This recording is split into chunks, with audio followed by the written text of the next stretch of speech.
Oh. Mang Rolly. Mang Rolly, ano ba yan? Eh bakit hindi nakakabit yung harness nyo tsaka yung helmet nyo? Ay pambihira naman kayo. Ha? Sagabal, mo naman mabilis ako magtrabaho. Walang sagabal sa katawan ko. Ay Mang Rolly, mali yun. Hindi ko naman kayo hinahanapan ng bilis. Wala ka naman eh.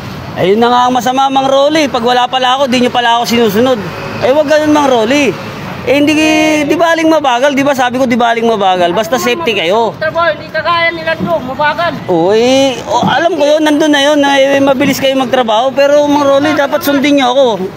Alam ko matanda kayo sa akin. Pero pagdating dito sa trabaho, sundin nyo yung forma nyo. Ako naman yung form. Di, Mang Rolly, mali yun. Sutin nyo, Mang Rolly. Hindi ako papayag nyan.